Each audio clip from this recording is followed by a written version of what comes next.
They shout about developing new weapons, you know.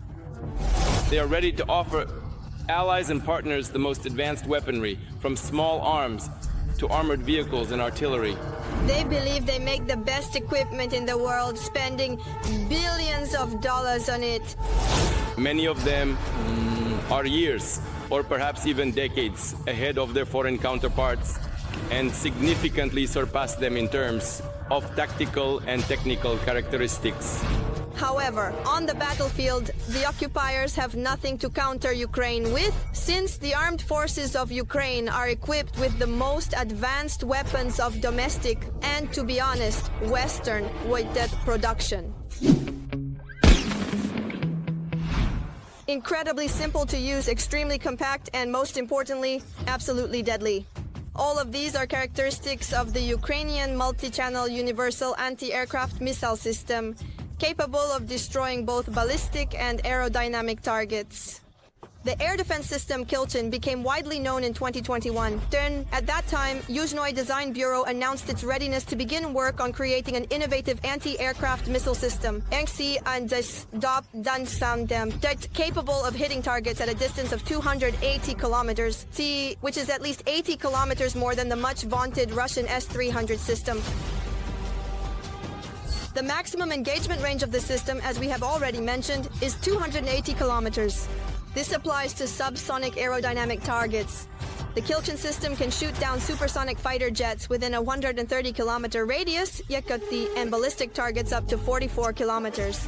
Meanwhile, the Ukrainian SAM system can detect and track aerial objects as far as 400 kilometers ahead. The proposed system is multi-channel and features a missile capable of engaging targets at a long range, over 200 kilometers. This missile is highly maneuverable and can engage multiple targets, which makes the complex versatile against both aerodynamic targets, such as aircraft, cruise missiles, and so on, as well as ballistic missiles. According to the plans, the system will be able to counter all existing and future aerial vehicles, including those built with stealth technology, and virtually invisible to radar in the foreseeable future. The development of the proposed surface-to-air missile system is fully supported by Ukrainian cooperation. So, the radar component is entirely Ukrainian, featuring radars operating in various radio frequency bands, X-band, C-band, and S-band.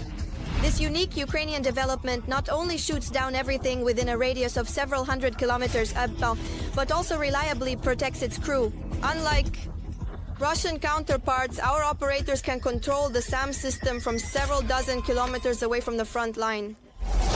The heart, the command posts, are unreachable for the enemy. There are several such hearts, and some of them are located in virtual structures in the cloud. It is almost impossible to destroy such an automated combat control system with conventional lethal weapons. The system includes up to 6 units of surface-to-air missile complexes. This allows for the simultaneous downing of 16 aerodynamic targets, or 12 targets, 6 of which can be ballistic. For clarity, ballistic targets are missiles like the Iskander. As of today, only the advanced American Patriot system is capable of dealing with them. Now, the Ukrainian Kilchen will join it as well.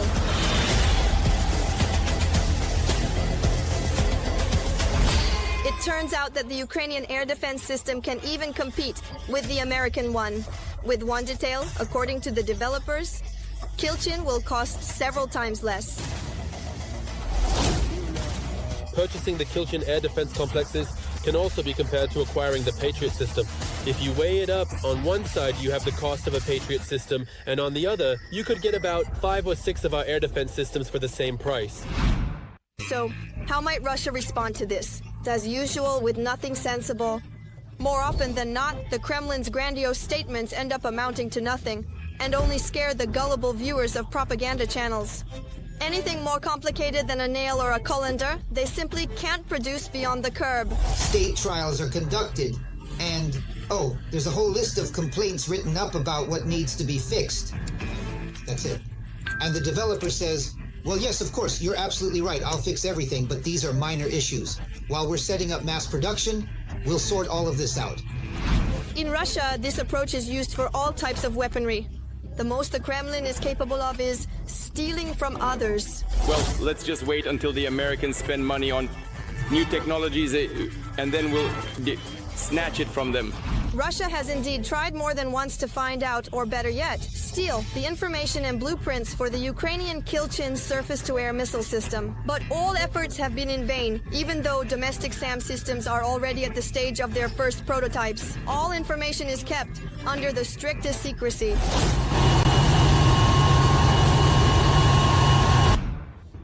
It's good to hear that Kyiv is ramping up its weapons production capacity. For example, in June, Ukraine produced more shells than it did in the entire previous year. And according to Commission, the next priority will be increasing the production of tanks and armored vehicles. This is the Slovak self-propelled howitzer EVA. It looks pretty good, you have to admit, but it could be even better. Very soon we may see a symbiosis of this Slovak EVA and the Ukrainian Bodana, the very same Bodana that destroyed the occupiers on Snake Island and won the hearts of howitzer enthusiasts.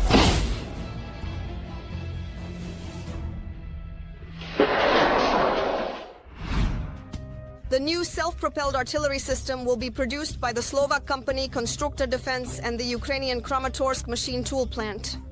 It's still difficult to talk about the technical specifications of the new howitzer.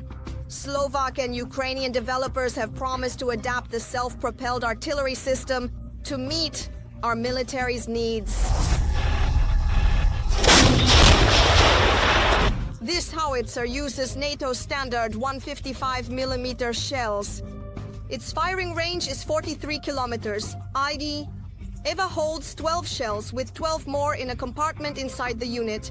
The gun can fire up to 5 shells per minute. As for innovations, the howitzer is equipped with a digital fire control system, satellite navigation, and a laser rangefinder. While Ukraine is ramping up production, the Russians are searching for shells in Africa. While partner countries are helping Kyiv with weapons and finances, and crucially, Wauki are eager to cooperate, Russia, thanks to Putin, has become a pariah state. No one wants to deal with terrorists. But forging a partnership with the powerful Ukrainian defenders has become a matter of honor. And it's not just about the Slovaks.